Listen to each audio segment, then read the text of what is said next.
Okay, so here we are in our new practice of fasting from bodily desires. And today in particular, we're talking about this element of fasting, or one of the reasons we would choose this habit is because it helps us to starve the flesh, which is a very interesting concept and sounds very gruesome almost. Sounds kind of weird. And yet over and over again in the New Testament, we see, in Jesus' own language, but then especially in Paul and Peter's language, who are trying to work out the way of Jesus, they keep using this terminology about the flesh. So what does that mean? Yeah, so that's not language that we use very much, is it? And so it's kind of like the way they use it seems to have something to do with like our bodily desires, and that's kind of where we're at with this fasting from bodily desires thing. So we all have natural desires, and the Bible teaches us that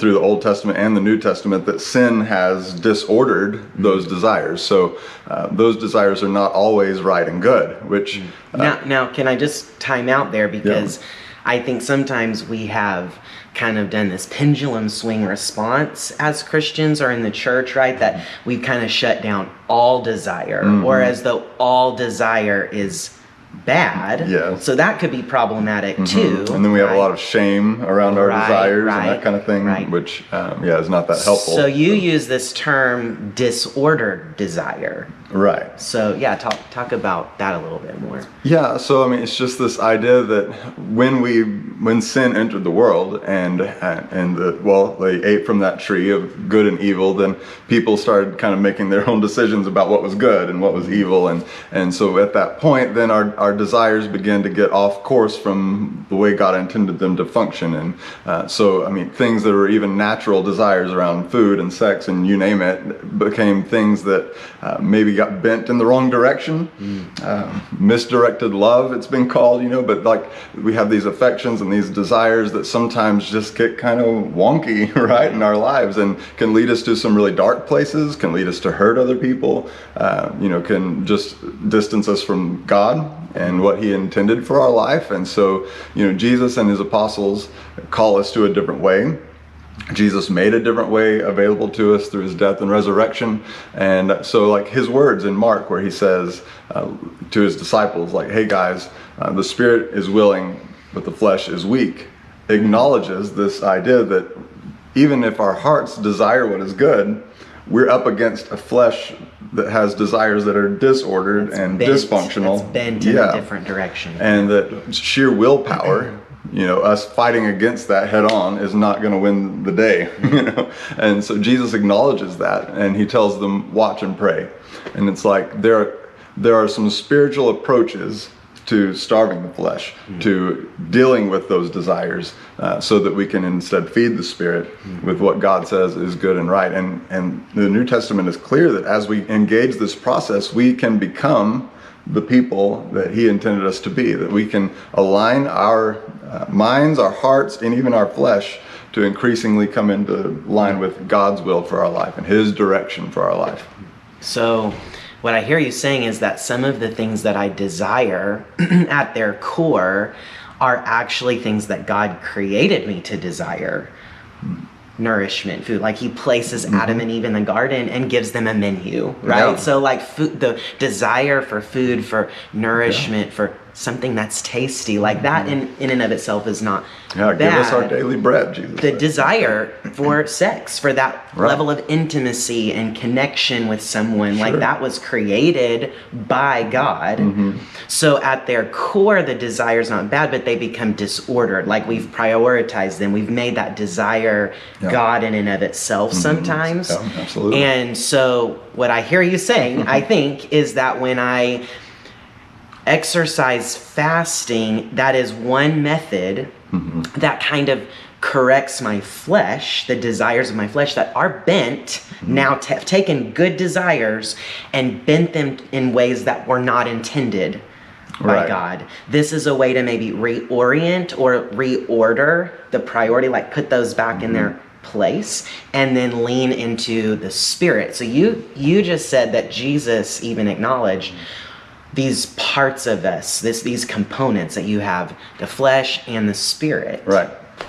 Yeah, and I think that the Holy Spirit wants to do a work in our spirit, right, and in our flesh, and it's just like we can't just do it as directly as we Americans want to. Like, we want to just attack the behavior or whatever we're dealing with. You know, if we're addicted to porn, like, I'm just going to stop it, right? And we run up against a flesh that's like, I don't want to stop it. And our willpower is not strong enough in itself. And so we're invited into partnership with the Holy Spirit to figure out how to sort that out. And so it a lot of times is kind of a mysterious process where we engage in these indirect habits and practices that allow the Holy Spirit to get in and do some work and strengthening in our spirit and growing self-control in us and reordering our desires, but it kind of comes in a roundabout way. And so fasting is one of those mysterious practices. I call it mysterious because on the surface, like, why would me skipping a meal help with my addiction to this or help with my struggle with that, you know? But it's been proven for generations that it does, you know, and it is effective when we do it with the Holy Spirit. So that's just something like we're wanting to dig into this and explore. That somehow there is breakthrough that a practice like this has the potential of leading us toward, right? In other words, again, it is mysterious. That's not to say it's magical, right? It's not a magic wand. But like all of these practices, it's a means of grace. It's a means by which God seems to work and create transformation in our lives. And I kind of want, like in that Mark 14 passage, the context is these disciples are seeing the anguish of their friend Jesus and they cannot stay awake, right? And Jesus is even gracious to his friends in this moment who are really letting him down. And also he recognized, like, you need to watch and pray so that you don't fall into temptation, and they can't stay awake. And there may be a sense as we approach a practice like this of going, I don't even know if I can do that. But here's where some hope is for me in this. These same guys who cannot stay awake the night of Jesus' arrest, we get to follow their story. And over again in the book of Acts, we read about being up all night in prison, praying and singing, and God, like, freeing them through their praise, like watching and praying. We see them staying up all night in an upper room and praying and being together and fasting and prayer. And so at some point there was formation in them to recognize Jesus was onto something here.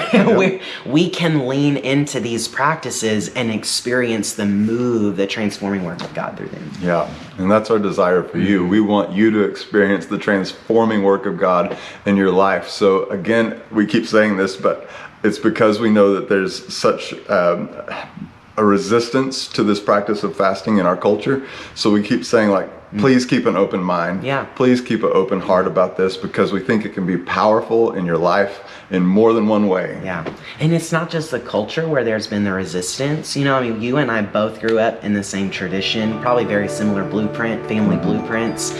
And we have had a lot of misconceptions that were kind of, whether it was intentional or unintentional, just some perceptions of what fasting is and looks like and who it's for. And we've kind of been on our own learning curve through that, deconstructing some of that and reconstructing what we hope is a more Jesus-centric view of this.